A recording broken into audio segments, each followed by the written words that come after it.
2023 সালে অপু বিশ্বাস বলছিল তিনি আর তার বাচ্চার জন্মদিনে কেক কাটবে না এবং নিজের জন্মদিনেও কেক কাটবে না। যারা এটা জানেন না তাদের জন্য আমি রেফারেন্সগুলো কমেন্টেও দিয়ে দিব, আর এখানেও স্ক্রিনশট দিয়ে দিব বিভিন্ন নিউজ পেপারের। এবং অপু বিশ্বাস স্পষ্ট করে বলেছিল যে সে তার বাচ্চার বার্থডে আর সেলিব্রেট করবে না, কেক কাটবে না, বিশেষ করে তার দোয়া থাকবে বাচ্চার জন্য।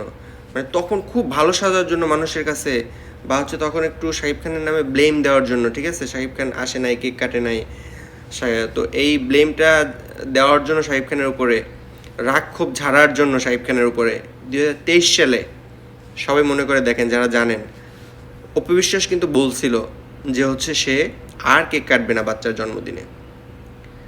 কিন্তু আজকে 2025 সাল, গতকালকে জয়ের জন্মদিন গেছে, অপু বিশ্বাস জয়কে নিয়ে কেক কাটছে।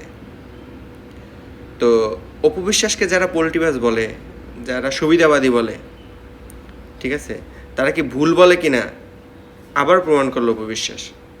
এখন এটা বাচ্চার জন্মদিন, সেক্ষেত্রে খুব খারাপ কিছু বলতে চাই না।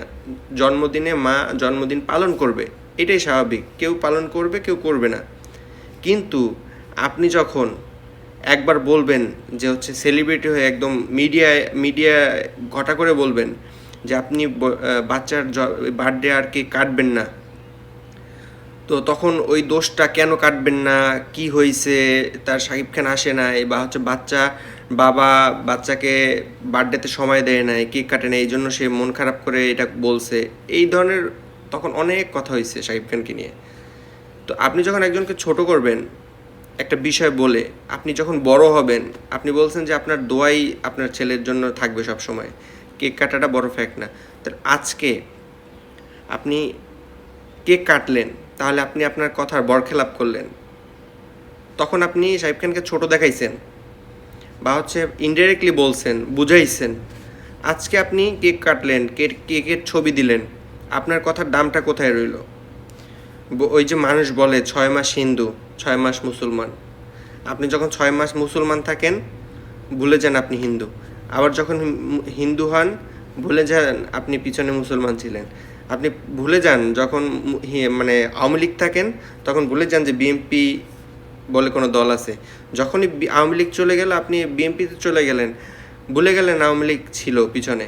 আপনি অতীতের কোনো কিছু আপনি মনে রাখেন না, কিন্তু আপনি বড় বড় স্টেটমেন্ট দেন, বড় বড় স্টেটমেন্ট দিয়ে সবার কাছে ভালো সাজেন, এত ভালো সাজেন মানুষ আপনাকে মানে মাথায় তুলে রাখে। কিছু কিছু আপনার ভক্তরা আছে, কিন্তু 2 দিন পরে কি হয়, আপনি সেই স্টেটমেন্টই যেটা বলেন সেটাকে কিন্তু ঘুরাইয়া নিজেই করেন।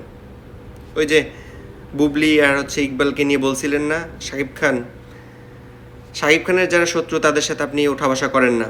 দেখেন 1-1.5 বছর ঘুরতে না ঘুরতে আপনি সেই শাকিব খানের হেটার্সদের পিছনেই ঘুরতেছেন, সাথেই ঘুরতেছেন, কাঁধে কাঁধ রেখে ঘুরতেছেন।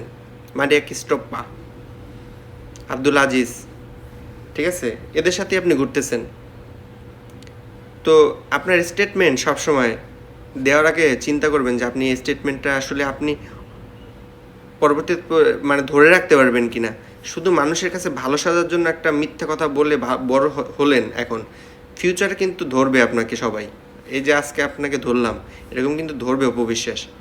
সো কোনো স্টেটমেন্ট দেওয়ার আগে অবশ্যই ভালো করে বুঝে শুনে তারপর দিবেন।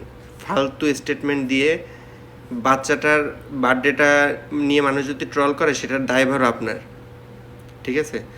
কালকে বার্থডে গেছে, কালকে কিছু বলি নাই, কারণ একটা ছেলের ছোট বাচ্চা, ওর বার্থডে বলে জিনিসটা খারাপ দেখা যায়, আমরা উইশ করছি, ঠিক আছে, কিন্তু এই স্টেটমেন্টটা নিয়ে ধরার উচিত আপনাকে, কারণ আপনি যে প্রতিদিন রং পাল্টান গিরগিটির মতো, সেটা তো প্রমাণ হয়ে গেছে অলরেডি। তারপরও বলা আর কি, আপনি পরিবর্তন হবেন না।